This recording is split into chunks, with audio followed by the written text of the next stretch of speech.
बिस्मिल्लाहिर्रहमानिर्रहीम। अस्सलाम वालेकुम नाज़रीन, आप यूट्यूब चैनल देख रहे हैं। मैं इमरान खान हूँ। अब्बास अरागची पाकिस्तान आए, उन्होंने फील्ड मार्शल आसिम मुनीर से मुलाकात की और अब जो खबरें आ रही हैं उन खबरों के मुताबिक अब्बास अरागची जो ईरानी वज़ीर ख़ारजा हैं, उन्होंने पाकिस्तान के ज़रिए अमेरिका को कुछ तहरीरी पैगामात पहुँचाए हैं।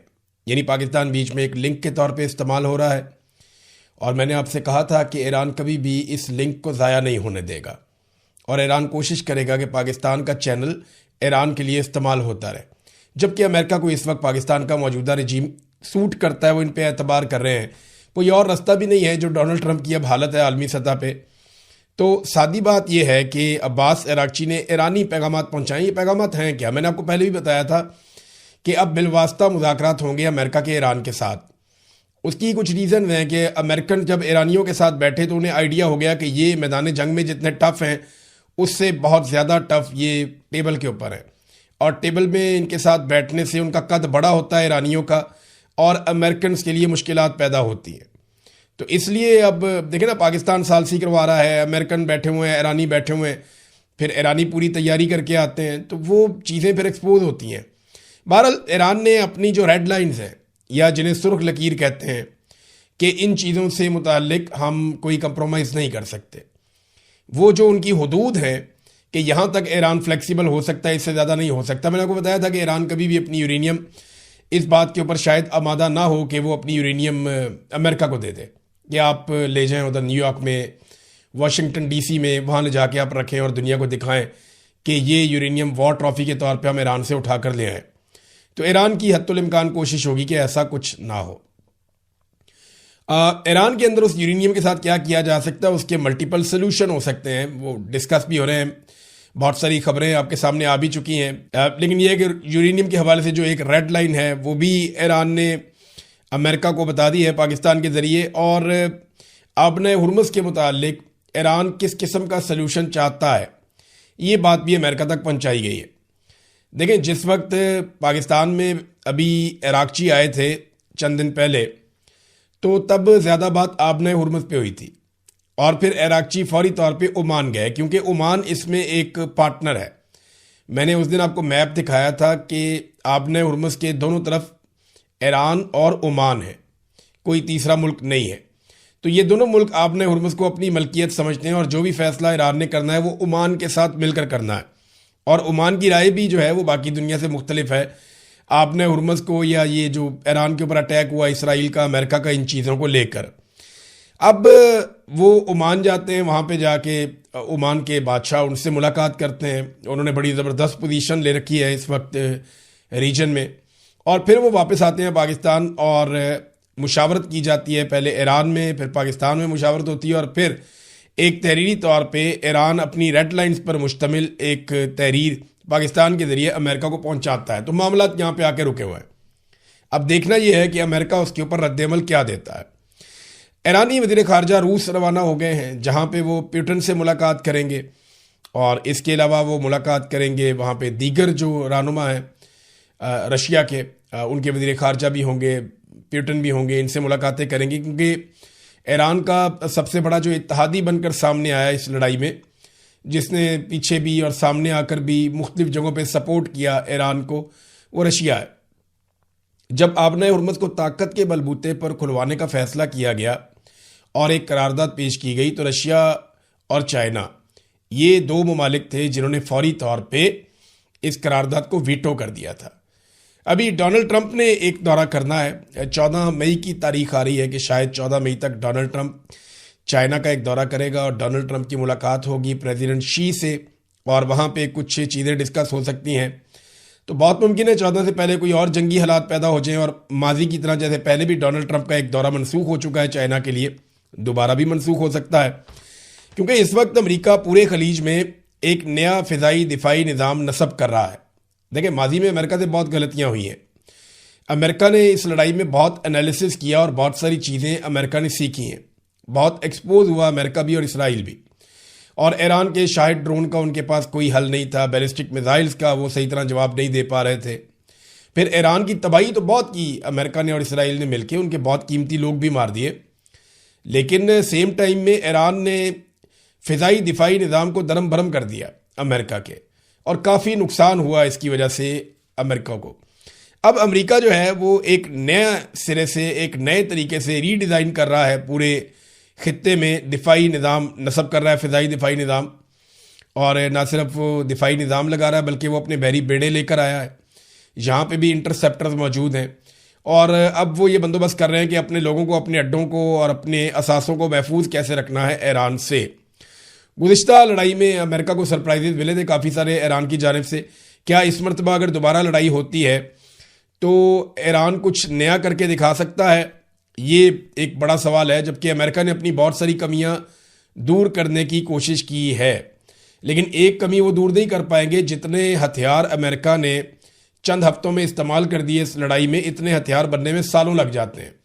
तो जो हथियारों की एक किल्लत है उसको पूरा करना भी एक बहुत बड़ा चैलेंज है। ख़ास तौर पे इंटरसेप्टर्स, जो थार्ड का एक सिस्टम है, वो पूरा का पूरा दोबारा इनको रीबिल्ड करना पड़ेगा। उसमें बहुत सारे वेपन्स जो हैं वो दोबारा इनको ऑर्डर देने पड़ेंगे, और ऑर्डर दिए भी हैं कई कंपनीज़ को अमेरिका ने, और वो दोबारा से हथियारों की प्रोडक्शन को तेज़ करने के लिए बार बार रिक्वेस्ट कर रहे हैं, बार बार हदायत वो दे रहे हैं। अब साथ में जो उनके एक टॉमाहॉक मिसाइल सिस्टम है अमेरिका के, वो भी काफ़ी उनकी मिकदार में कमी आई है। लगभग 45 से 50% अमेरिका ने इस्तेमाल किए अपने ज़ख़ीरे में से, और दुनिया के मुख्तलिफ ममालिक से वो उठाकर अपना दिफाई साजो सामान वो पहुंचा रहा है खलीज में। तो यहाँ तैयारियां भी हो रही हैं। इसराइल ने एक बड़ी खबर ये आई है, और ये एक इंकशाफ की तरह एक खबर आई मार्केट में और हर तरफ फैल गई, कि इसराइल के और यूएई के ताल्लुकात कितने करीब हो चुके हैं। कि इसराइल ने बड़ी खामोशी के साथ आयरन डोम का जो अपना सिस्टम है वो यूएई में नस्ब किया है, और बल्कि उनकी टीमें भी वहाँ भिजवाई गई, और आयरन डोम का सिस्टम यूएई के लिए बड़ा इफेक्टिवली काम कर रहा है। देखिए, मैं आपको एक चीज़ बताऊं, हमें ना जितना मर्जी कोई ईरान के बारे में दावे करें कि बहुत बड़ी तबाही फेर दी ईरान ने, वो बात सच है कि ईरान ने इसराइल का ये दावा ख़त्म कर दिया कि परिंदा भी पर नहीं मार सकता। तो उन्होंने मिसाइल फेंके इसराइली सरजमीन पे, बिल्डिंग्स तबाह की हैं, नुकसान पहुंचाया है, इसराइली मारे गए हैं, और उनका फौजी नुकसान भी हुआ है। लेकिन ये बात एक सच है कि ईरान की जानिब से आने वाले ज़्यादातर मिसाइलों को इसराइल ने रोक लिया था। उनका जो आयरन डोम का सिस्टम है वो एक्सपोज ज़रूर हुआ है, लेकिन उसने बहुत सारे हमलों को, और बल्कि मैं ये कहूँगा कि ज़्यादातर हमलों को आयरन डोम के सिस्टम ने नाकाम बनाया। जितना हैवी अटैक यूएई के ऊपर आया है, और बार बार आया, यूएई की गवर्नमेंट बार बार ये कहती है, अगर वहाँ पे इंटरसेप्टर्स ना होते और फ़िज़ाई दिफाई निज़ाम ना होता तो यूएई के अंदर भी काफ़ी बड़ी तबाही हो सकती थी, बहुत ज़्यादा बड़े पैमाने पे तबाही हो सकती थी। तो ये वन साइडेड रिपोर्टिंग भी मुनासिब नहीं है कि ये कहा जाए कि इसराइली फ़िज़ाई दिफाई निज़ाम या अमरीकी फ़िज़ाई दिफाई निज़ाम मुकम्मल तौर पे नाकाम हो गया। नहीं, ऐसा नहीं है। हाँ, ये ज़रूर है कि उनको पहली दफ़ा ऐसे हमने देखा बेबस होते हुए, और उनकी मौजूदगी में टारगेट ईरान ने अचीव भी किए। ख़ास तौर पे जो नई हिकमत अमली के साथ आया कि ड्रोन्स को और मिसाइलों को वो एक साथ फायर करता था, तो उसमें अमेरिका और इसराइल का खर्चा बहुत ज़्यादा हुआ, अरब ममालिक का भी, और इसके नतीजे में उन्हें नुकसान भी उठाना पड़ा।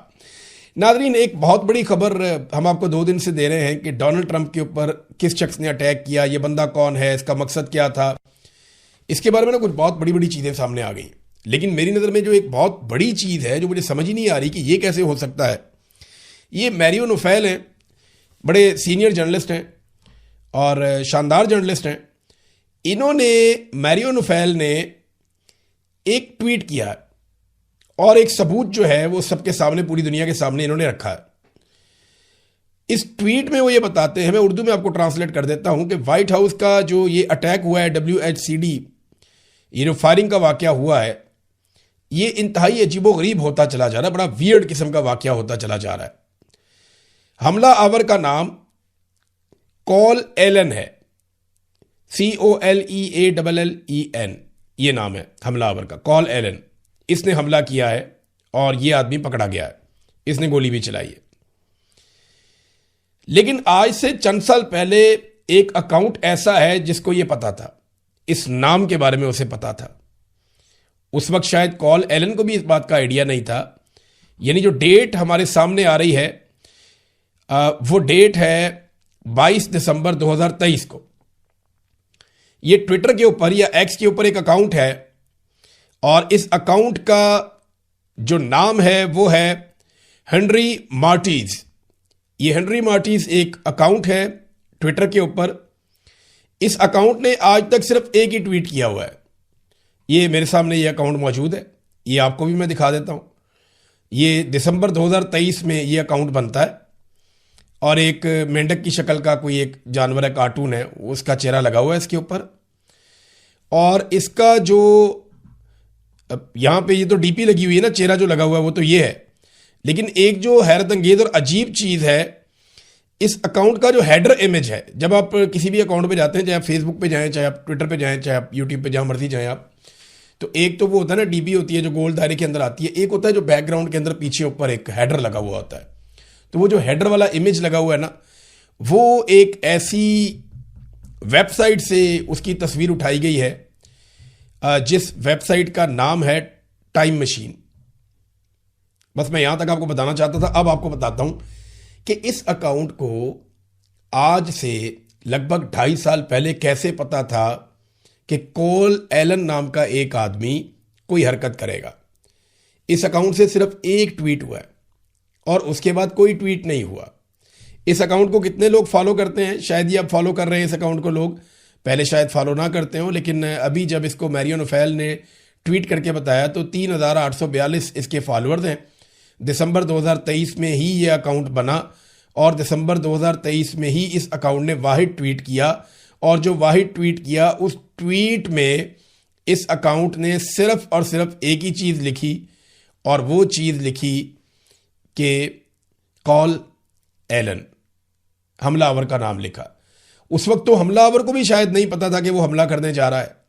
वो तो उस वक्त तालीमी इदारों में तालीम हासिल कर रहा था।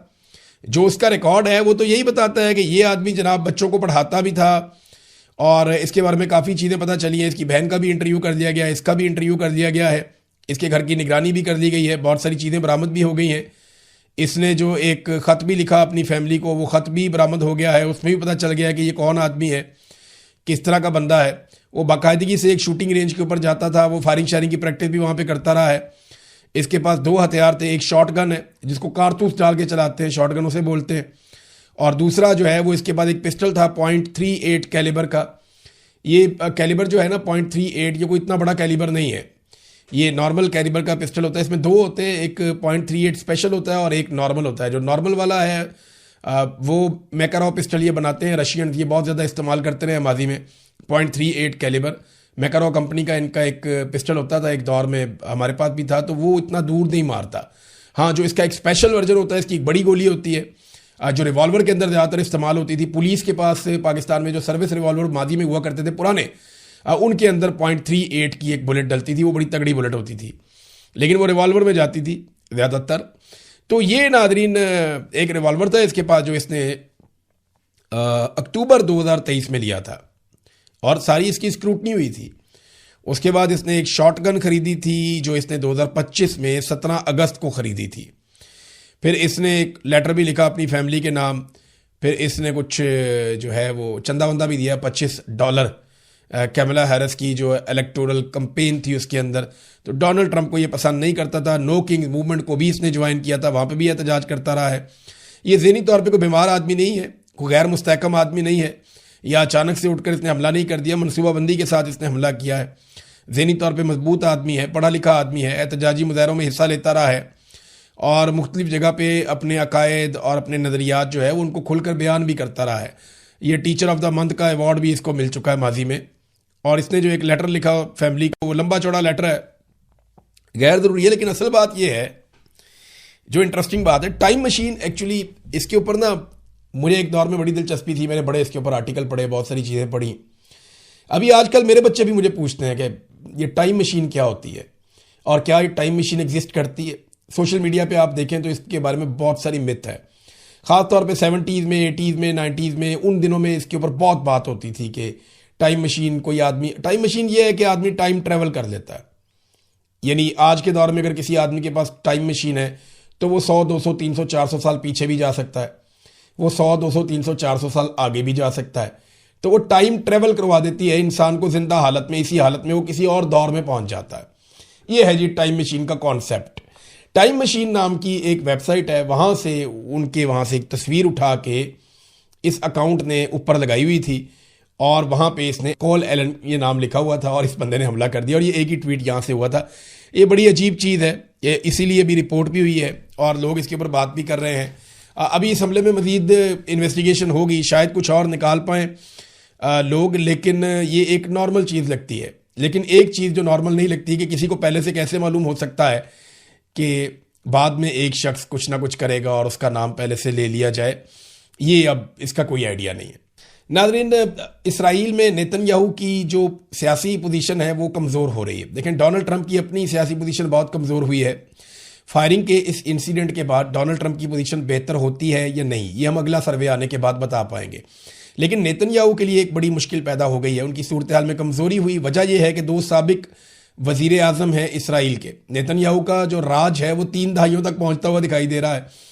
तो जो साबिक वज़ीर आज़म नफ्ताली बेंट और यायर लेपर्ड, ये 2 साबिक इसराइली वज़ीर आज़म हैं, इन्होंने अपनी अपनी जमातें इकट्ठी कर दी हैं और अपनी जमातें इकट्ठी करके जो हेड है वो बना दिया है नफ्ताली बेंट को, और ये फैसला कर लिया है कि अब अवामी रद्दअमल शदीद दिया जाएगा और नई जमात जो है इसका नाम रखा गया है टुगेदर, यानी इकट्ठे होकर। वो कह रहे हैं जी अब इसका दौर ख़त्म किया जाए, इसने बहुत नुकसान पहुंचाया है इसराइल को नेतन्याहू ने, लिहाजा इसकी पॉलिसियां गलत हैं, नई पॉलिसियों के मुताबिक हम मुल्क को चलाएंगे। तो बड़े बड़े एहतजाज भी हो रहे हैं। नेतन्याहू की आज वो पोजीशन नहीं है, कानूनी नुक्ता नज़र से आप देख लें, दीगर उसके ऊपर केसेस चलने के नुक्ता नज़र से आप देख लें, आलमी नुक्ता नज़र से आप देख लें, तो नेतन्याहू की एक बड़ी कंट्रोवर्शियल लाइफ थी और अगर ये इख्तिताम हो जाता है यहाँ पे उसका पॉलिटिकल करियर, तो ये बड़े खौफनाक किस्म का ये अंजाम होगा पॉलिटिकल उसका। नाज़रीन, पाकिस्तान में ना 2 चीज़ों पे बहुत ज़्यादा पाकिस्तानियों के लिए प्रॉब्लम क्रिएट कर दी गई है। एक IPPs और दूसरा जो है वो गैस का इशू। ये 2 इश्यूज़ पाकिस्तानी लगातार बर्दाश्त कर रहे हैं। अदनान आदिल साहब बड़े शानदार जर्नलिस्ट हैं, मैंने माजी में इनके साथ काम भी किया, इनसे सीखने का मौका भी मिला। इन्होंने बड़ी ज़बरदस्त तहकीकाती रिपोर्टिंग की है और बहुत सारे फैक्ट्स सामने लेकर आए इन इश्यूज़ के ऊपर। मैं आपके साथ बिल्कुल सिंपल करके कुछ चीज़ें शेयर कर देता हूँ। और डाटा ये बताता है कि हुकूमत ने 1 साल में तकरीबन $7 अरब, अभी आपने UAE को कितना पैसा वापस किया? लगभग $3.5 अरब। मुसीबत पड़ी हुई थी आपको। तो $7 अरब पाकिस्तान 1 साल में देता है सिर्फ कैपेसिटी पेमेंट की मद में। कैपेसिटी पेमेंट की मद में $7 अरब देने का मतलब यह है कि हमने उस बिजली के लिए पैसे दिए जो बिजली कभी पैदा ही नहीं हुई। यानी हमारा अपना जो बिल है वो अगर $2 अरब है, $2.5 अरब है, तो हम $7 अरब कैपेसिटी पेमेंट दे रहे हैं। 1 यूनिट बिजली इस्तेमाल कर रहे हैं, 3 यूनिट के हम पैसे दे रहे हैं। तो 1 साल में हुकूमत ने $7 अरब का कैपेसिटी पेमेंट किया उस बिजली के लिए जो बिजली कभी पैदा ही नहीं हुई। इसमें वज़ीर आज़म का बेटा भी है, बहुत सारे और इदारे भी हैं, बहुत सारे लोग भी हैं। इस हिसाब से 10 साल में मजमूई तौर पे ये रकम $70 अरब बनती है, जो पाकिस्तान के बैरूनी कर्जों का निसफ है। ये नाजरीन पाकिस्तान के साथ हो रहा है। एक और डाटा बड़ा ज़बरदस्त इन्होंने शेयर किया। पिछले 3-4 साल में जब से पाकिस्तान में रजीम चेंज ऑपरेशन हुआ है, गैस की जो कीमतें बढ़ी हैं वो लगभग 900% से 1000% तक बढ़ी हैं, 9 से 10 गुना। यानी अगर गैस से 100 रुपये थी तो 900 रुपये या 1000 रुपये हो गई। अब आप ये बताएं ये कितनी बड़ी बढ़ोतरी है। यानी तो कीमत में बहुत बड़ा इजाफा है कि 100 रुपये वाली चीज़ आपको 900 रुपये में या 1000 रुपये में मिले। अभी एक मरतबा फिर जो कंपनियां हैं वो हुकूमत से मुतालबा कर रही हैं कि 300% मजीद इजाफा किया जाए। अच्छा, जो 300% इजाफा होगा ये 4 साल पुरानी वाली कीमत में नहीं होगा, ये मौजूदा कीमत में होगा। यानी जो 100 को 900 तक पहुंचाया है उसको आप 3 से मल्टीप्लाई कर दें तो ये तो 2500-2700 तक पहुंचा देंगे। यानी 4 साल पहले इमरान खान साहब के दौर में जो गैस आपको मिल रही थी, फर्ज करें 100 रुपये की, वो 2500 रुपये की हो जाएगी अगर अब दोबारा से हुकूमत ने कीमतें बढ़ा दी तो। देखिए, कीमत बढ़ाने के अलावा इनके पास रास्ता कोई नहीं है। कीमतें बढ़ाएंगे तो खसारे कवर करेंगे ना, क्योंकि पाकिस्तान में कारोबारी ज़िंदगी तो चल ही नहीं रहा। और ये जो गैस इस्तेमाल होती है ना, इसका ज़्यादातर हिस्सा आवाम इस्तेमाल नहीं करती। जो घरेलू सार्फिन है वो सिर्फ 20% गैस इस्तेमाल करते हैं। जो ज़्यादातर गैस है 80% वो सनतें इस्तेमाल करती हैं, तजारती मकासद के लिए इस्तेमाल करती हैं। सबसे ज़्यादा गैस आपकी बिजली बनाने वाले पावर प्लांट खा जाते हैं। एक तो हम उन्हें गैस देते हैं, दूसरा हम उन्हें कैपेसिटी पेमेंट भी देते हैं। और फिर इस गैस की कीमत वो इदारे नहीं देते, उनको तो सब्सिडी के ऊपर गैस मिलती है। खाद बनाने वाली फैक्ट्रियों को 150 अरब की सब्सिडी हर साल हुकूमत देती है गैस के ऊपर। इतनी कम कीमत में उन्हें गैस मिलती है, और ये बोझ किस पे पड़ता है? आम पाकिस्तानियों के ऊपर। तो पैसे देता है आम पाकिस्तानी घरेलू सारिफ, जो 20 से 22% गैस इस्तेमाल करता है, और ये लोग सब्सिडीज लेते हैं, ये इंजॉय करते हैं। वैसे जो घरेलू सारिफ है उसको भी सब्सिडी मिलती है, ऐसा नहीं है कि उसको नहीं मिलती, लेकिन हमारी पॉलिसियों की खराबी है ना, हमारी पॉलिसियों की खराबी है। बड़ी शानदार रिपोर्ट एक अदनान आदिल साहब ने बनाई है, देखने से वो ताल्लुक रखती है। मैं उसको ट्विटर पे अभी शेयर भी करूंगा, और जो लोग देखना चाहें उसको तफसील से जाकर देख सकते हैं। बहरहाल ये नाज़रीन पाकिस्तानियों के साथ पाकिस्तान की सरकार कर रही है, और इन्हें किसी बात की परवाह नहीं है, क्योंकि वोट तो इन्होंने पब्लिक से लेने ही नहीं। इन्होंने तो बूटों के तस्मों के साथ लटक के, अर्दलीपन दिखा के, जूते पॉलिश करते करते बार बार इक़्तिदार में आने का फार्मूला बनाया हुआ है। लेकिन बकरे की माँ कब तक खैर मनाएगी? अब तक के लिए इतने, अपना ख्याल रखिएगा, अपने इस चैनल का भी। अल्लाह हाफ़िज़।